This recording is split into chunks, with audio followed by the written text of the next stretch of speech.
Most people like to make things that are new and shiny. I like to make things that are new that look old. So let's do that today. That's coming up. Hello everyone, my name is Daniel Reese. This is Weaver Leather Supply. So why is it that I like making new things that look old? Well, old things tell stories. They have what we would describe as character. So today we're going to be finishing up that journal, that fantasy journal. Actually, it's a book that we made a few episodes back. As we go through and do that, I'm going to be asking two questions to kind of keep us on track. The first one would be, where would it naturally weather? The second one would be, what story are we trying to tell? Is this a book that spent a year in a library in the back and got all moldy? Is this a book that was in some wizard's library and he never pulled it out? Is it one that he carried with him all the time? All those different factors play a role in how it would weather and what story it tells. So that's what we're going to do today.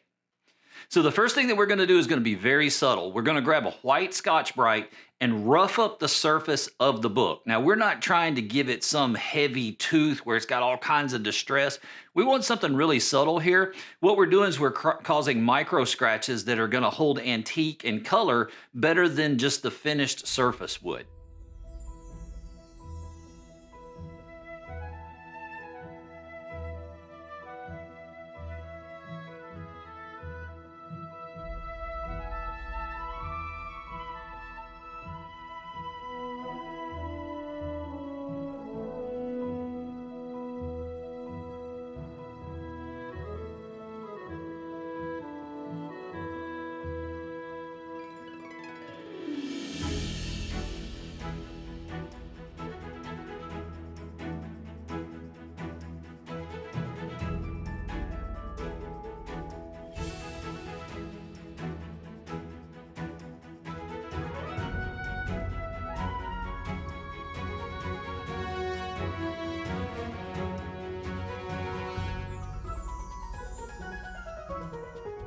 So next up is going to be antique, but we're not going to use it the way that you might normally think of using antique. What we're going to do is we're going to grab a paper towel and we're going to bunch it up so that the end of it is kind of ragged. We're not tearing it or anything like that, but we want an inconsistent end on the paper towel.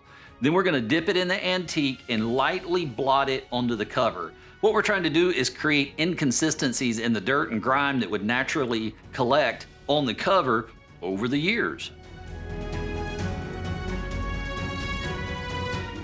This is one of those places where we need to ask that first question. Where would it naturally weather? So with a book like this, it's going to weather on the spine, it's going to weather on the edges of the covers, and it's going to weather on the corners. So that's where we want our antique to focus for now. To remove it, we're just going to blot at it with a flattened paper towel. You can experiment with different versions of this. A flat paper towel versus one that's bunched up, a light touch versus a heavy touch. All the different combinations are going to give you different textures. So play around with it, see what you like.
So next I'm going to be getting out my airbrush, and what I'm using it for is to create soft faded areas where the dirt and grime, the oils of your hand and that kind of thing would have naturally collected. So it's going to darken those areas, but it's not going to be a blotchy, grimy kind of dirt. It's going to be more of like the oils from your hand soaked into the leather. That's what I'm going for here. And I'm using an Angelus dark brown. And as we work through it, we're going to change that color out. But for right now, we're just using a dark brown.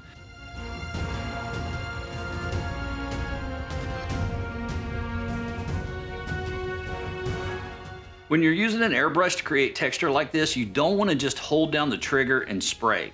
Pumping that trigger will create a lot more of a splotchy look, which is what we're going for here in this instance.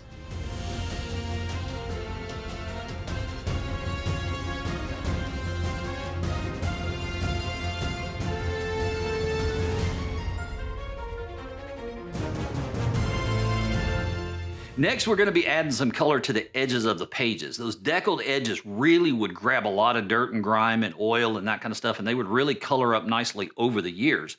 Now, if you don't have an airbrush to do this with, a nice soft brush will work perfectly for this. You just want a minimal amount of paint in the brush. But if you do have an airbrush, we want to hit it from the high side, we want to hit it from the low side. And in addition to that, we want to make sure that we hit the inside of the cover while the book is closed, because that's an area that would naturally collect dirt and grime and oils.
Just keep working back and forth between the antique and the brush, whether it's an airbrush or a regular brush. Just keep bouncing back and forth until you get the look that you want.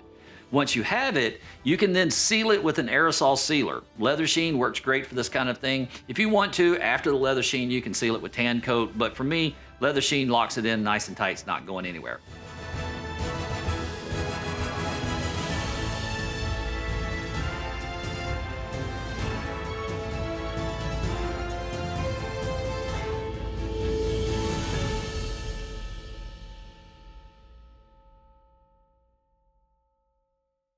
So one of the things that's really important when you're aging and weathering something is to make sure that there's color variation in there. There's always something in there, rusty red, some green, some yellow, some that kind of thing. So as we go through this, we want to make sure that we've got that color and tonal variation so we really sell it. We started out with Fiebing's Antique Paste, the Cordovan. That's kind of a reddish brown. Then we came back with a dark brown and worked that in around the edges. Then we came back with a dark brown in the airbrush. It's kind of a burnt umber color. And again, we worked that in kind of in a blotchy manner around the outside of it. Now we're going to come back with a dark mossy green. We're going to be very, very sparing with this. We just want to add a little bit of color variation in there.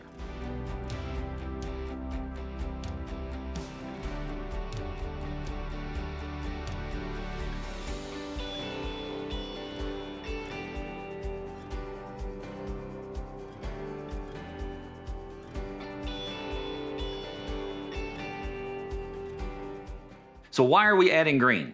Well, this is where that second question comes in. What kind of story are you trying to tell? And when I do something like this, a lot of times I'll make up a vague general backstory. You know, it might be that this book was a wizard's book that he carried with him every day. Maybe this was a salesman's book, a snake oil salesman, and this was his transaction book. Whatever story you've got, all those different factors in that story would affect how it weathers. And for this one, I thought a little bit of green in there, almost like moss or mold or something like that, starting to grow on the book would be a nice addition to it, because it's just one more thing that kind of makes you question, where did the book come from and how old is it?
That'll do it for this video. I will see you in the next one.